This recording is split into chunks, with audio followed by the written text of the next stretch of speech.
बिस्मिल्लाहिर्रहमानिर्रहीम, अस्सलाम वालेकुम। आप देख रहे हैं हेड ऑन और मैं हूं मुनीब फारूक। हमारा ये खुसूसी एपिसोड्स का सिलसिला जारी है जी। गुज़िश्ता रोज़ हमारे साथ मौजूद थे जनाब आमिर इलासाना साहब, अतर काज़मी साहब और हफीज़ुल्लाह न्याज़ी साहब और मारिया मेमन साहिबा। वो आज भी मेरे साथ मौजूद है इस प्रोग्राम में। चंद सवालात रह गए थे, अहम सवालात हैं, उनके हवाले से गुफ्तगू करते हैं और अपने इस सवालों के सिलसिले को हम आगे बढ़ाते हैं। अतर साहब, ये इमरान खान साहब को 1000 दिन से ज़्यादा हो गया जेल में। बहुत से लोगों ने कहा है, बड़ी तारीखें हमने देखी कि ऑफ़र हो गई, ये हो गया, वो हो गया। एक्चुअली क्या आपको ये लगता है कि जैसे नदीम चांद साहब कह रहे हैं और ये 3 साल से वो जेल में है तो बस अब जी वो 3 साल बहुत होते हैं तो अब वो बाहर आ जाएंगे, क्या इसका ताल्लुक वाकई इन गुजरे हुए सालों से या टाइम से है या किसी और फैक्टर से है कि वो कब रिहा होंगे, कब बाहर आएंगे?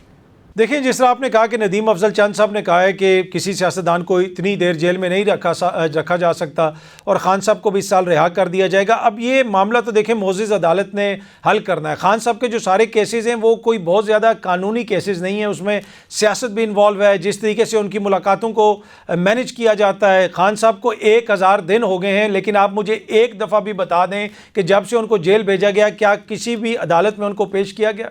उनके लिए तो अदालत भी जेल के अंदर ही लगती है। पहले थोड़ा बहुत लोगों को एक्सेस दिया जाता था, वो भी बंद कर दिया गया। तो ख़ान साहब की जो कैद है और ख़ान साहब को जिस तरीके से जेल में रखा हुआ है, कोई माने या ना माने, वो बड़ी मुनफरिद है और वो पाकिस्तान की हालिया सियासी तारीख के अंदर आपको उस तरह की सूरत हाल नज़र नहीं आती कि एक साबिक वज़ीर आज़म के साथ ये सलूक किया जा रहा हो जो ख़ान साहब के साथ सलूक किया जा रहा है। फिर 4 दफ़ाओं से ज़्यादा दफ़ा कहा गया कि जी उनको अस्पताल भी लाया गया, उनका वहाँ पे इलाज वगैरह भी होता रहा, लेकिन फिर भी जो मुलाकातों का सिलसिला था उसके हवाले से जो उनके ख़ानदान के डॉक्टर्स के तहफ़्फ़ुज़ात थे वो आपके सामने।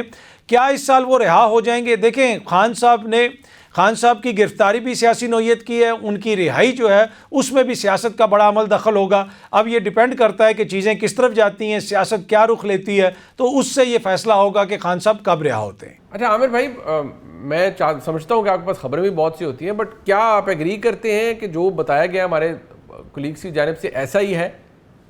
अब ये जो साल कह रहे हैं ना नदीम अफजल चंद साहब का, तो वो भी पीपल्स पार्टी के बड़े पक्के स्टालवर्ड, लेकिन फिर बीच में पीटीआई में चले गए, नून में जाते जाते वो पीटीआई में चले गए और फिर अब दोबारा पीपल्स पार्टी में हैं। और वो कह रहे हैं कि जो बात उनसे एक टॉक शो में हुई थी तो उन्होंने कहा ये साल उनकी रिहाई का हो सकता है। तो आपको तो पता है इस तरह का नजूमी तो मैं नहीं हूँ, लेकिन आप पीटीआई के अंदर आपको बेशुमार रहनुमा मिलेंगे। मैं खोसा साहब का नाम सबसे पहले लूँगा, लतीफ़ खोसा साहब का, और बहुत सारे वकला, बहुत सारे उनके सोशल मीडिया इन्फ्लुएंसर बस जी मार्च में आ रहे हैं, ईद के बाद आ रहे हैं, बकरा ईद के बाद आ रहे हैं, नए साल के स्टार्ट में आ रहे हैं। तो इमरान खान को तो फंसवा दिया और कुछ इमरान खान की अपनी ज़िद ने, कुछ उनकी पार्टी के लोगों ने उनके साथ वो वफा नहीं की जो जमहूरियत पसंदों को करनी चाहिए कि अगर लीडर स्टबन हो रहे हैं तो उनके साथ जाके स्टार्ट में जब मुलाकातें थी तो उनको समझाते कि हम आपको बाहर निकलवाएंगे, लेकिन आप कुछ अर्सा खामोश तो रहे ना कि हम आपके साथ हैं। या इमरान खान समझ जाते हैं। अब वो बात भी इस्टेब्लिशमेंट से करना चाहते हैं लेकिन अपनी शराइत पे, तो वो तो घुटनों के बल इस्टेब्लिशमेंट को नहीं ला सके ना। अब ना उनकी पार्टी ना उनके वकला कहीं मुजाहिमत करते हुए नजर नहीं आ रहे। मुश्किलात तो इमरान खान के लिए हैं, लीडर तो अपनी अपनी आसानी ढूंढ रहे हैं। न्याज़ी साहब, आप क्या समझते हैं सर कि ये वाकई ऐसा ही है जैसा बताया जा रहा है या do you see there something more to it? Imran Khan साहब की रिहाई तो मुझे नहीं पता कि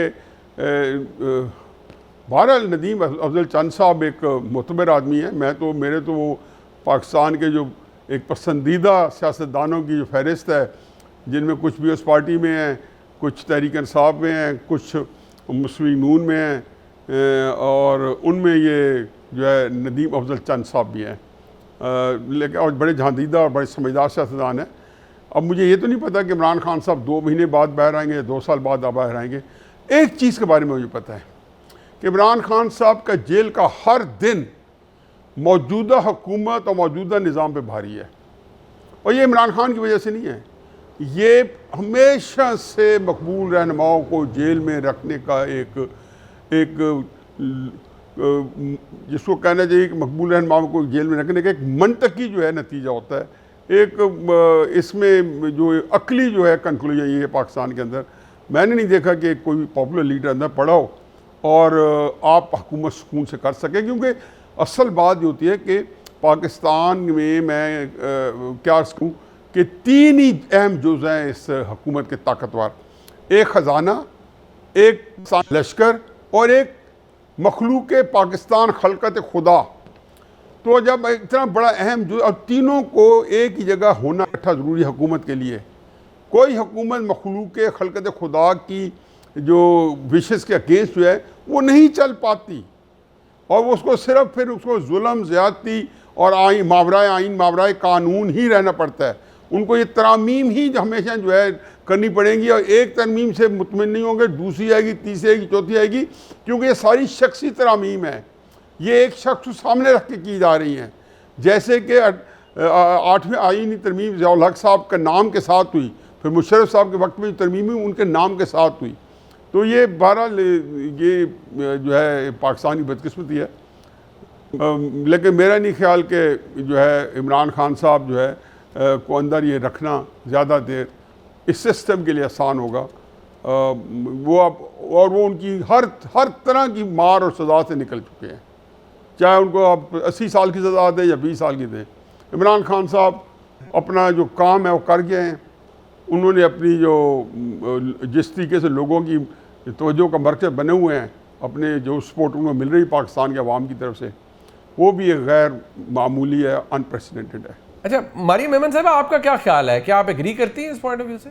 इमरान खान साहब 1000 दिन जो हैं वो जेल में काट गए हैं। उनके मुखालिफिन को भी इस बात का बिल्कुल दूर दूर तक तवक्को नहीं थी। दे वर प्लेजेंटली सरप्राइज, शॉक्ड, बल्कि अगर हम कहें कि कुछ थोड़े थोड़े इंप्रेस भी नज़र आते हैं।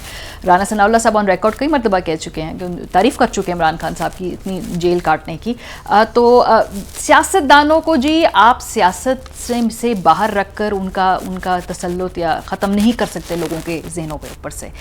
सियासी तौर पे लोगों को उनकी अपनी मौत मरने देना चाहिए, जिसमें वो अपनी पॉलिसीज़ के ऊपर, अपने गवर्नेंस के ऊपर, अपनी लैक ऑफ कैपेसिटी के ऊपर उनको सियासत से फारिग किया जाए। इस तरीके से जब आप ज़बरदस्ती निज़ाम से किसी को निकाल बाहर करते हैं तो वो और ज़्यादा ताकत से वो निज़ाम के ऊपर में वापस लौटता है। इसकी बेमिसाल मिसालें हमारे पास मौजूद हैं। सो इमरान खान साहब को आप जेल में रख सकते हैं, 1 साल रख लें, 2 साल रख लें, लेकिन पॉपुलर लीडरशिप को बहुत लंबे अरसे तक आप जेल के बाहर रख नहीं सकते।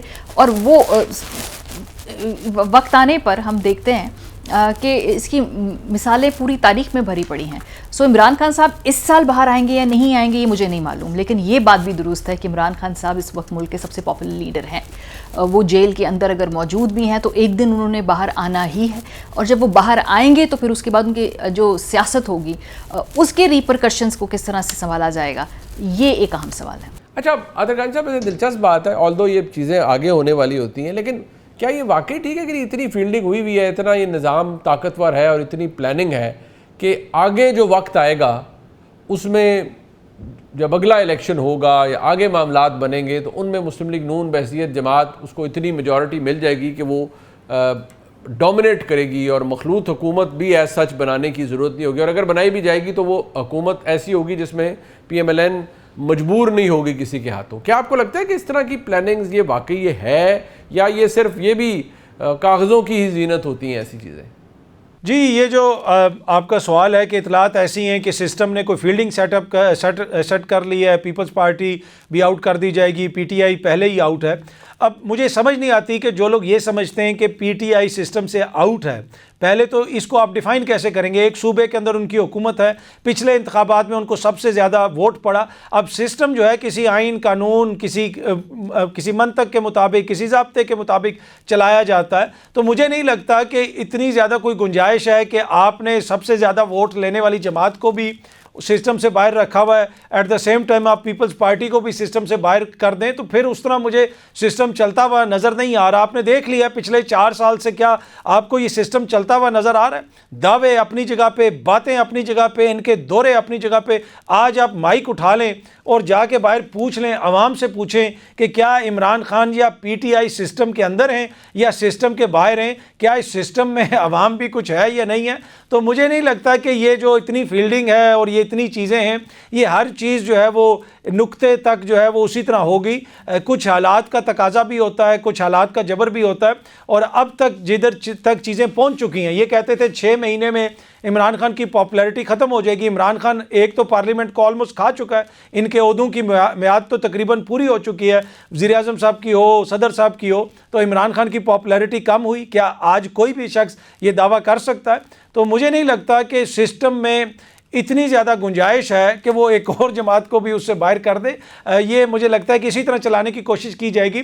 असल क्वेश्चन ये है कि क्या ये सिस्टम मज़ीद कितना अरसा सर्वाइव करेगा इसी तरह जिस तरह इसको चलाया जा रहा है, उसके ऊपर ज़्यादा बड़ा सवालिया निशान है। अच्छा आमिर भाई, मैं समझता हूँ कि आपके पास खबरें भी बहुत सी होती हैं, बट क्या आप एग्री करते हैं कि जो बताया गया हमारे कोलीग्स की जानिब से ऐसा ही है? अच्छा जी, सिस्टम में कि जी फील्डिंग सेट कर ली है निज़ाम ने। देखिए, निज़ाम को मजबूत भी बनाया है सियासतदानों ने। पहले इमरान खान नवाज शरीफ के ख़िलाफ़ इस्तेमाल हुए और फिर PDM बनी, वो इमरान खान के ख़िलाफ़ इस्तेमाल हो गई। मौलाना फजल रहमान ने भी कह दिया, सारी बातें कह दी। तो जब तक सियासतदान आपस में नहीं होंगे तो फिर जो सिस्टम है वो तो मजबूत होता है, फिर आपको मुश्किलात का सामना होता है। और मैं नहीं समझता कि विफाक के बगैर, विफाक को आप चला सकते हैं पीपल्स पार्टी के बगैर। ऐसे नहीं हो सकता कि सारी जमातें बाहर रख के तो ना PMLN चल सकती है ना पीपल्स पार्टी अकेली चल सकती है। पीपल्स पार्टी और PTI का वो वक्त था, अगर वो वाकई सही ऑफ़र थी और PTI ने नहीं मानी, कि जब पीपल्स पार्टी ने कहा था कि हम नून की बजाय PTI के साथ हुकूमत बनाते हैं, तो PTI ने वो बस मिस किया। हालांकि उन्हें चांस लेना चाहिए था, कोई ऐसी वो नहीं है। इमरान खान ने जिस पार्टी का कहा था उसके मैं कभी नहीं बैठूंगा, मैं फ़लाँ नहीं करूँगा, IMF का कहा खुदकुशी कर दूँगा, सब वो बातें उन्होंने कहीं कि मैं नहीं करूँगा, वो कर ली थी। तो ये भी कर लेते तो शायद अच्छा होता, मामलात बेहतर हो जाते, कुछ बेहतर पता चल जाता। क्योंकि ये सियासतदानों को बात आती है कि हम इसके साथ नहीं बैठेंगे और कल को वसीतर मफाद में मुल्क के सब बैठ जाते हैं। आप पीपल्स पार्टी को इस सिचुएशन में विफाक से निकाल के किसी को भी नहीं चला सकते। न्याय साहब, आप क्या समझते हैं सर कि ये वाकई ऐसा ही है जैसा बताया जा रहा है, या do you see there something more to it? बिल्कुल दुरुस्त है। मैं तो कहता हूँ जी कि पीपल्स पार्टी को सिस्टम से निकाल दिया जाएगा, लेकिन इलेक्शन कैसे होंगे?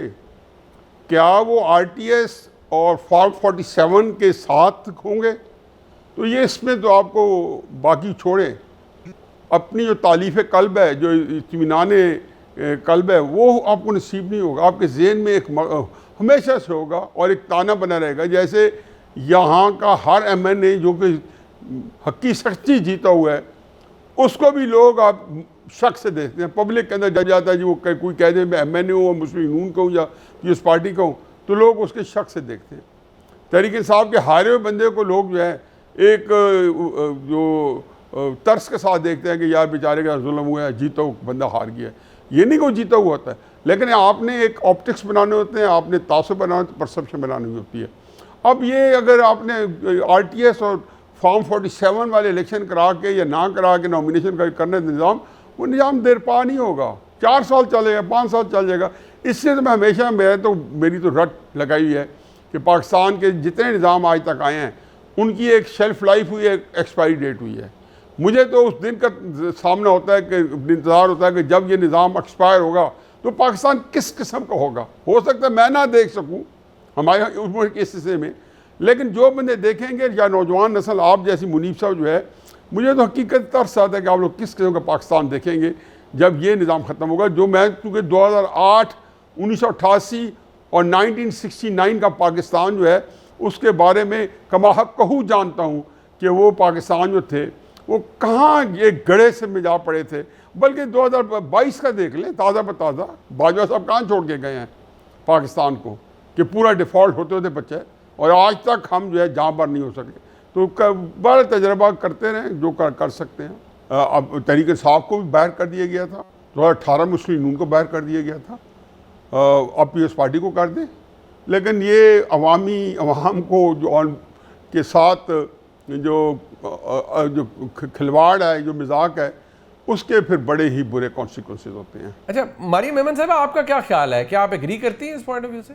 देखिए, निज़ाम की जो फील्डिंग की आपने बात की है, ये तो हम अपने बचपन से देख रहे हैं। हमें तो ये भी बताया जाता था कि जो पिछला निज़ाम है वो 10 साल के लिए आया है और फिर हमने देखा कि वो चंद साल भी नहीं निकाल सका। सो निज़ाम की फील्डिंग ख्वाहिशात तक तो हो सकती है, लेकिन जो मारूजी हालात हैं वो मुख्तलिफ हो जाया करते हैं, वो मुख्तलिफ हुआ करते हैं। ख्वाहिश और उसकी तकमील के दरमियान बहुत सारे रास्ते होते हैं।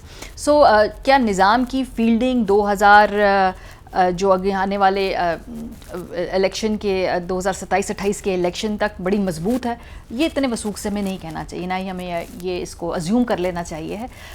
जो सियासी जमातें होती हैं, हमें याद रखना चाहिए कि वो यहाँ इस निज़ाम में 20 साल, 30 साल, 40 साल से मौजूद हैं और वो इस निज़ाम में मौजूद और सर्वाइव, बल्कि कुछ मुकामात पे तो थ्राइव भी इसलिए करती हैं क्योंकि वो एक लंबी गेम की माहिर होती हैं। अगर हम मौजूदा सेटअप के लोगों से बात करें तो वो भी कहते हैं कि जी इंतज़ार और जो वक्त होता है ना, ये सियासतदानों के हाथ में होता है। सो क्या ये फील्डिंग सेट है? पीपल्स पार्टी निज़ाम से बाहर होगी, तहरीक इंसाफ भी निज़ाम से बाहर होगी। इसके दरमियान बहुत सारे अगर मगर इफ्स एंड बट्स हैं। सबसे बड़ा जो उसके अंदर फैक्टर है वो इकोनॉमी का फैक्टर भी है। सो इतनी हम कॉन्फिडेंटली नहीं कह सकते कि फील्डिंग हमें सेट नज़र आ रही है। अच्छा, ये शुरू में भी बात हुई थी 2024 में भी कि पीटीआई और पीपल्स पार्टी मिल सकते हैं, ये क्या, तो क्या आपके नज़दीक ये होगा या ये भी बस क्या सराइयाँ हैं? क्योंकि आमतौर पर ये इस तरह के जो अननेचुरल किस्म के पॉलिटिकल अलायंसेज हैं, ये अव्वल तो हो नहीं पाते, हों तो चल नहीं पाते। आपको लगता है ऐसा कुछ होगा? क्या पीपल्स पार्टी पीटीआई के साथ मिलके कोई एडवेंचर कर सकती है? देखें, ये बड़ा इंटरेस्टिंग क्वेश्चन है। एडवेंचर तो वो है जो इस वक्त हो रहा है। पीपल्स पार्टी का इससे बड़ा कोई एडवेंचर हो सकता है कि ज़ियाउल हक के सियासी जानशीनों के साथ वो बैठे हुए हैं? वो नून लीग जिन्होंने इनके ऊपर मुकदमात कायम किए, वो नून लीग जिनके इनके हवाले से तहफ़्फ़ुज़ात थे, इनके उनके हवाले से तहफ़्फ़ुज़ात थे। वो मियाँ नवाज शरीफ साहब को जरदारी साहब क्या कहते थे, बिलावल साहब क्या कहते थे, शहबाज शरीफ साहब जरदारी साहब को क्या कहते थे। एडवेंचर तो आप देख रहे हैं इस वक्त, अभी जो हम देख रहे हैं ये असल में एडवेंचर है। आगे क्या पीपल्स पार्टी और पीटीआई को लॉन्ग टर्म उनका कोई इत्तेहाद बन सकता है, वो मुझे उस तरह होता हुआ नज़र नहीं आ रहा। अच्छा आमिर भाई, मैं समझता हूँ कि आपके पास खबरें भी बहुत सी होती हैं, बट क्या आप एग्री करते हैं कि जो बताया गया हमारे कुलीग्स की जानिब से ऐसा ही है? पीपल्स पार्टी क्या एडवेंचर करेगी? कल परसों हमारे लोग बड़ी बातें कर रहे थे कि जी गवर्नर केपी और वज़ीर आला जो हैं वो बड़ी बातें कर रहे हैं और ये एक निशानदेही है कि आइंदा पीपल्स पार्टी और पीटीआई मिल सकते हैं। किसी ने नहीं देखा कि इबादुल्ला खान जो अमीर मकाम के भाई हैं, अपोजिशन लीडर हैं, वो भी तो वहीं उसी प्रेस कॉन्फ्रेंस में बैठे हुए थे और वो सूबे के हकूक़ की बात कर रहे थे। तो ये तो सुहेल आफरीदी ने आके एक जरगा भी किया था, पहले भी हुए, जिसमें तमाम सियासी जमातों ने अपने सूबाई हकूक़ पे बात की थी। इस वक्त इस सियासत में नामुमकिन कोई चीज़ नहीं होती, लेकिन आज इस सिचुएशन में जो लोगों के जहन में आ रहा कि शायद कोई 88वीं तरमीम को रोकने के लिए पीपल्स पार्टी पीटीआई से इत्तेहाद करेगी, मेरा नहीं ख्याल। पीटीआई के तो लोग और इमरान खान के अपने बतौर वज़ीर आज़म बयानात मौजूद हैं। जो मेन सबसे बड़ा मसला पीपल्स पार्टी के लिए आ रहा है कि आप सूबों का शेयर जो है कम करके विफाक को वापस करें कि विफाक नहीं चल सकता। वो तो इमरान खान भी कहते थे हमारे पास तो दे के सूबों को विफाक चलाने के लिए पैसे नहीं होते, लेकिन आज जिद दूसरी है पीटीआई की। वो भी कुछ उनके लोग कह रहे हैं कि नहीं, हमें सूबों को इख्तियारात रखने हैं, चूँकि सूबों को माली खुद मुख्तारी तो मिली है ना, कि हिस्सा मिल जाता है आके। तो अभी पीपल्स पार्टी के सारे लोग ये कह रहे हैं कि मुल्क के वसीतर मफाद में अगर हमें एनएफसी के बगैर भी विफाक को कुछ पैसे देने हैं, जैसे अभी ये सिचुएशन आई है पेट्रोलियम की मसनूआत के ऊपर लोगों को रियायत देने पे, तो सूबों ने अपना अपना हिस्सा डाला है विफाक के साथ। इस पे तो वो तैयार हैं। अभी टाइम मुझे लग रहा है कि प्रेशर की जो बातें आ रही हैं, हो सकता है कहीं बहुत बैकग्राउंड में प्रेशर मौजूद हो। मेरी तो 3 हुकूमती अहम टॉप शख्सियात से बात हुई थी, जो ऐवान सदर भी गई थी, कि वहाँ तो कोई बात ही नहीं हुई 28वीं तरमीम पे। तो अगर इस्टेब्लिशमेंट के साथ मिल के कोई बात हो रही है तो बिलावल भुट्टो सामने मौजूद है, वो बताएंगे। अभी मुश्किल है इस वक्त इस सूरत हाल में।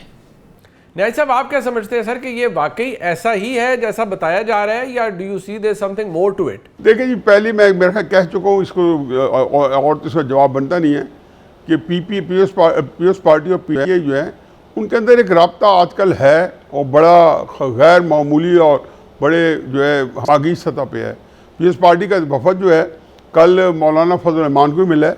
मैं इन सारी चीज़ों को जो है ना इसी चीज़ की कड़ी समझता हूँ कि ये जमातें जो हैं ये इकट्ठी हो जाएंगी तो ज़्यादा यही कर सकती है ना, हुकूमत गिरा देंगी। तो हो सकता है कि आजकल जो हमारी सियासत इनको चला रहे हैं या जो पॉलिटिकल इंजीनियरिंग कर रहे हैं, उनको ये बात वारा खाती हो कि शहबाज शरीफ से जान छूटे, निगरान हुकूमत है, आइनी बेंच निगरान हुकूमत को 3 साल दे दें। तो बांग्लादेश का जो पुराना मॉडल था आज से 20-22 साल पहले, तो वही मॉडल दोबारा चलाया जाएगा। फिर उसके बाद हकी सच्ची साफ़ सुथरी, फिर क्या हुआ? अल्टीमेटली हसीना वाजिद ही आ गई। तो ये जो है सियासतदान ख़त्म नहीं होते। मिसालें मेरे बहुत सारी है, टीवी का मेरा टाइम नहीं होता कि किस सियासतदान को कब के बाहर रखा जा सका है और बाहर कर दिया गया है। तो ये देख लें कि जो अगला आता है वो पहले से भयानक होता है, उसी पार्टी में से, उसी सपोर्ट के साथ। अच्छा मरियम मेमन साहब, आपका क्या ख्याल है? क्या आप एग्री करती हैं इस पॉइंट ऑफ व्यू से? देखिए, अगर बात करें पीपल्स पार्टी और पीटीआई के आपस में ताउन की, वो तो इलेक्शन के बाद भी जब 2024 का हुआ था तो एक ऑप्शन मौजूद था, लेकिन तहरीक इंसाफ ने उस वक्त उस तरफ कदम नहीं बढ़ाया है। पाकिस्तान पीपल्स पार्टी में बहुत फ्लेक्सिबिलिटी है। उन्होंने अपने दौरे हुकूमत के अंदर चौधरी परवेज़ इलाही साहब को नायब वज़ीर-ए-आज़म बनाकर ही बता दिया कि भाई सियासत में कुछ भी हुआ जा कर सकता है। सो मैं पीपल्स पार्टी की तरफ से मुझे कभी कोई शक नहीं है कि वो तहरीक इंसाफ के साथ मिलकर कोई वर्केबल फार्मूला बनाने की कोशिश नहीं कर सकते या उसकी तरफ नहीं बढ़ सकते। लेकिन तहरीक इंसाफ में मुझे लगता है कि इस वक्त जिस तरह का उन्होंने एक नैरेटिव बनाया है उनके लिए और उनके वोटर के लिए पीपल्स पार्टी के साथ मिलकर आगे काम करना इतना आसान नहीं होगा। तो इस वक्त अगर हम देखें तो मुझे इस तरह के किसी भी फ्यूचर के अंदर इश्तराक की गुंजाइश नज़र नहीं आती। अतर काज़मी साहब, एक चीज़ तो हमने देखी, हमें बहुत मिलिटरीली बड़ी सक्सेस मिली, डिप्लोमेटिकली मिली, लेकिन मुल्क के अंदर जो मुआशी मसाइल हैं उन्होंने वो जड़ें पकड़ ली हैं। क्या आपको लगता है कि इस निज़ाम हुकूमत को, इस हुकूमत को ख़ास तौर पर कोई ख़तरा है इन मुआशी चैलेंजेस को देखते हुए? देखिए, हुकूमत की जो बैरून ममालिक कामयाबियां हैं, यकीनन उसमें कोई नो डाउट उसका जिक्र भी किया जाता है, बार बार किया जाता है। लेकिन जिस तरह आपके सवाल में भी ये क्वेश्चन है कि भाई आम बंदे की ज़िंदगी उससे कैसे बेहतर हुई है, मईशत की क्या हालत है। इन्होंने जो दावे किए कि भाई इतनी सरमायाकारी आ जाएगी, यहाँ पे इतने इन्वेस्टर आ जाएंगे, कभी कोई जेंट्री बीच साहब आ जाते थे, कभी कोई और शख्सियत आ जाती है, इतने इन्होंने MOU साइन कर दिए। क्या आज आपकी मुल्क की मईशत बेहतर हुई? क्या आज कोई भी शख्स ये दावा कर सकता है कि आम बंदे की ज़िंदगी में कोई आसानियाँ आई हैं? तो कंप्लीट आपको फेलियर नज़र आता है आपकी मौशी पॉलिसियों के अंदर। 4 साल में भारत ने पहली दफ़ा 3 रुपये पेट्रोल की कीमत को बढ़ाया। क्या वो आलमी मार्केट में जो कीमत ऊपर जाती है उससे मुतासिर नहीं होता? यकीनन होता है, लेकिन उनकी मईशत के अंदर गुंजाइश है, उनके दीगर जो सेक्टर्स हैं वो परफॉर्म कर रहे हैं, वहाँ पे इन्वेस्टमेंट आ रही है, मौशी पॉलिसियाँ बेहतर हैं, वहाँ पे आपको गैस सस्ती मिल रही है, वहाँ पे आपको ईंधन सस्ता मिल रहा है। इसी वजह से वहाँ का जो बिजनेसमैन है, जो बिजनेस करने वाला तबका है, फैक्ट्रियाँ हैं, मैन्युफैक्चरिंग है, वो फ्लरिश कर रही है। तो यहाँ पे तो आपको एक कंप्लीट फेलियर नज़र आता है इनकी इकनॉमिक पॉलिसीज़ का। लेकिन उससे भी ख़तरनाक चीज़ ये है कि उसके ऊपर ये यहाँ पे जश्न मनाते हुए नज़र आते हैं। आए रोज़ कोई बड़ा जश्न हो रहा होता है जी, ये हमने माइलस्टोन अचीव कर लिया, वो हमने माइलस्टोन अचीव कर लिया। सबसे ख़तरनाक चीज़ ये है कि लगता ऐसे है कि इस निज़ाम को, इस हुकूमत को इस चीज़ का इदराक ही नहीं है कि आम बंदे की ज़िंदगी कितनी मुतासिर हो रही है और उसका कितना बुरा हाल है। मईशत का आपने क्या हाल कर दिया? आप एक भी सेक्टर बता दें जो इस वक्त परफॉर्म कर रहा हो, एक भी सेक्टर, चाहे वो उसमें आपकी लार्ज स्केल मैन्युफैक्चरिंग हो जाए, आपकी टेक्सटाइल हो जाए, आपकी रियल स्टेट हो जाए, आप बता दें। कभी एप्टमा वाले प्रेस कॉन्फ्रेंस करते हैं जी इतनी मिलें बंद हो गई हैं, कभी रियल स्टेट वाले गिला शिकवा करते हैं भाई जी हमारी तो कोई फाइल भी नहीं बिक रही, प्लॉट तो दूर की बात है। तो मसला ये है कि कोई भी सेक्टर उस तरह इकॉनमी में तो परफॉर्म नहीं कर रहा। अच्छा आमिर भाई, मैं समझता हूँ कि आपके पास खबरें भी बहुत सी होती हैं, बट क्या आप एग्री करते हैं कि जो बताया गया हमारे कुलीग्स की जानिब से ऐसा ही है? बिल्कुल, जितनी मर्जी अपोजिशन कमज़ोर हो, ज़ाहिर है कि अपोजिशन की कमज़ोरी से हुकूमत मजबूत होती है और उसका तासुर भी बनता है। और PTI ने कोई कोशिश भी नहीं की कि हुकूमत को कहीं किसी भी जगह पे टफ टाइम दे के फंसाए। लेकिन मालियाती तौर पे SIFC का सिस्टम मौजूद है, इन्वेस्टमेंट नहीं आई, बड़ी बड़ी कंपनियाँ भी गई हैं, कुछ आई हैं लेकिन ज़्यादा चली गई हैं। ये क्वेश्चन बहुत बड़ा है, क्योंकि अगर आप यहाँ पे बरामदात ही नहीं होंगी आपकी, तो आप एक्सपोर्ट यानी बरामदात नहीं करेंगे तो आपके पास ज़र मुबादला कैसे आएगा? इस वक्त ओवरसीज़ पाकिस्तानी सबसे बड़ा ज़रिया जो हमें भेज रहे हैं। तो अगर जमूद तारी रहेगा मईशत पे, अब हमें बड़ी तवक्को हो रही है कि सऊदी अरब के साथ जैसे डिफेंस मुआहदा हुआ है, कतर से बात चल रही है, ईरान का मामला खुशअस्लूबी से अगर तय हो जाता है जंग के बगैर, तो शायद हमारे पास अच्छी इन्वेस्टमेंट आए और पाकिस्तान में इक़्तिसादी तौर पे मुल्क बेहतर अंदाज में चल सके। लेकिन इसमें बड़े लोगों की राय ये है कि जैसे दुबई में मसाइल बने हैं, UAE में बने हैं, तो पाकिस्तान के अंदर रियल स्टेट में और इन्वेस्टमेंट के लिए आपको अपने लाज में तो तब्दीली लानी होगी ना। बहुत सख्ती हुई है लोगों पे कारोबार के लिए। तो इन चीज़ों के लिए हमजहत पॉलिसी की ज़रूरत है और वो लंबी लॉन्ग टर्म होनी चाहिए। ऑटोमोबाइल वाले वो सारे परेशान बैठे हैं, एक पॉलिसी 10 साल के लिए देते हैं, 3-3, 4-4 दफ़ा उसमें तरमीम कर देते हैं। तसलसल अगर पॉलिसी का नहीं होगा तो मामला नहीं चलेंगे। न्याय साहब, आप क्या समझते हैं सर कि ये वाकई ऐसा ही है जैसा बताया जा रहा है, या do you see there something more to it? देखिए जी, मईशत तो पाकिस्तान की जो है ना, मैं कहता हूँ कि उसको 4 चांद भी लग जाते हैं ना। आपका ग्रोथ रेट अगले 5 साल जो है 7-8% भी आ जाए ना, तो भी ये मुल्क की मईशत आगे नहीं चलेगी, क्योंकि ये सारी चीज़ें होती हैं सियासी इस्तेकाम की कोख से जन्म लेती हैं। पूरी पाकिस्तान पूरी दुनिया की तारीख़ इंसानी है, पिछले 250-300 साल के जो मॉडर्न नेशन स्टेट सिस्टम्स हैं, किस मुल्क में देख लें कि सियासी अदम इस्तेकाम हुआ और वो मुल्क जो है उसकी इक़्तिसादियात आगे बढ़ चुकी है। ये G20 को देख लें जी, नंबर 1 अमेरिका बैठे $29 ट्रिलियन इकानमी के साथ, 20वें नंबर पे स्विट्ज़रलैंड है तकरीबन 850-900 बिलियन डॉलर की इकॉनमी के साथ। 19 ममालिक जो बैठे हैं 1 ट्रिलियन डॉलर इकॉनमी से ऊपर, उनमें कॉमन क्या चीज़ है? उनमें सियासी पॉलिटिकल स्टेबिलिटी कॉमन है, चाहे वो निज़ाम सऊदी अरब का है, चाहे वो चीन का है, चाहे वो तुर्की का है, चाहे वो इंडिया का है, चाहे वो इंडोनेशिया का है, चाहे अमेरिका का है, चाहे यूरोप का है, चाहे जापान का है, सब में एक चीज़ कॉमन है, सियासी इस्तेकाम।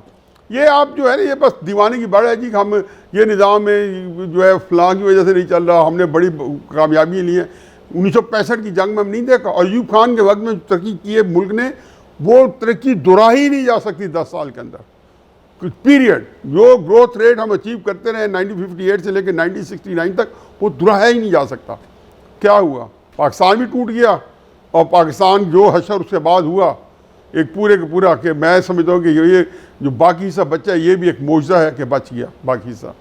तो ये जब तक पॉलिटिकल सिस्टम नहीं आएगा, और पॉलिटिकल सिस्टम कब आएगा ये भी नहीं पता, कि पहले ये निज़ाम जाएगा, ये अपने मंटी के जहाँ को पहुँचेगा, फिर अगला क्या आएगा, आया कोई इमरान खान के बाद कोई आइंदा खान आ जाएगा, और आइंदा खान आके फिर उसी तरीके से पॉलिटिकल इंजीनियरिंग करेगा। तो ये एक ऐसा एक लाजानल मसला पाकिस्तान का, कि कोई भी पॉलिटिकल साइंटिस्ट जो है आपको पाकिस्तान के मुस्तकबिल के बारे में खुशखबरी नहीं दे सकता, होपफुल नहीं बता सकता। आप कितना ख्वाबों में मुस्बत पाकिस्तान को देखें, उसके पीछे बैक करने के लिए जो पॉलिटिकल रियलिटी चाहिए इक़्तिसादी तरक्की की, बड़ी से बड़ी एम्पायर का पहले वो पॉलिटिकल स्टेबिलिटी आई है ऑटोमन एम्पायर की, बाद में इक़्तिसादी तरक्की आई है। रोमन एम्पायर की पहले पॉलिटिकल स्टेबिलिटी आई है, बाद में इक़्तिसादी तरक्की आई। और जब पॉलिटिकल स्टेबिलिटी ख़त्म हुई है तो देखा आखिर में किस तरह जलीलो ख्वारों के सारे ये बड़े बड़ी एम्पायर्स ख़त्म हुई हैं। तो बस एक ही चीज़ है कि सियासी इस्तेकाम, और बदकिस्मती से पाकिस्तान उससे कोसों दूर है, ता हद निगाह सियासी इस्तेकाम इस मुल्क में नज़र नहीं आता। तो बुरी खबर यही है कि मुआशी आपको जो फरावानी है और प्रॉस्पेरिटी वो भी नहीं आ सकेगी। अच्छा मरियम मेमन साहब, आपका क्या ख्याल है, क्या आप एग्री करती हैं इस पॉइंट ऑफ व्यू से? सिफारती कामयाबियाँ बहुत अच्छी बात है, बहुत मुबारक है पाकिस्तान को, आपको, हमें, लेकिन जब तक ये ट्रांसलेट किसी भी किस्म के दूर रस इकोनॉमिक बेनिफिट्स में नहीं होती, तब तक ये सिफारती कामयाबियाँ देर पा नहीं साबित होंगी। पाकिस्तान इतने बड़े बड़े प्लेटफॉर्म्स के ऊपर सालसी करा रहा है, लेकिन हमारे अवाम के लिए और ख़ास तौर पे वो इकोनॉमिक बेनिफिट्स में किस तरह से ट्रांसलेट हो रहा है, क्या ये एक अहम सवाल है। हम आज भी इस दुनिया में पेट्रोल की कीमतों में सबसे ज़्यादा इजाफा करने वाले जो टॉप 3 ममालिक हैं उनमें शामिल हैं। IMF का पेश करदा बजट आने वाला है, बिजली की कीमतें, गैस की कीमतें, पेट्रोल की कीमतें, और जो आम अशिया खुरनोश हैं वो लोगों की पहुंच से दूर हैं। बहुत सारे लोगों को हम गुर्बत की लकीर के करीब तरह धकेलते चले जा रहे हैं। तो जैसे क्लिंटन कैंपेन का स्लोगन था, इट्स द इकोनॉमी स्टूपिड, तो अभी भी मामला यही है कि इट्स ऑलवेज द इकोनॉमी। और जब लोग ये कहा करते हैं कि जी फील्डिंग सेट है, निज़ाम मजबूत है, तो उसमें सबसे बड़ा फैक्टर इकोनॉमी का हम कहीं ना कहीं नज़रअंदाज कर देते हैं। मैं शुक्रिया अदा करूंगा अपने तमाम मौजूद मेहमानों का जी। प्रोग्राम में आज तक के लिए इतना ही। इंशाअल्लाह कल आपसे फिर मुलाकात होगी अपने नए मेहमानों के साथ, और इस गुफ्तगू के सिलसिले को हम आगे बढ़ाएंगे। तब तक के लिए इजाज़त, खुदा हाफ़िज़।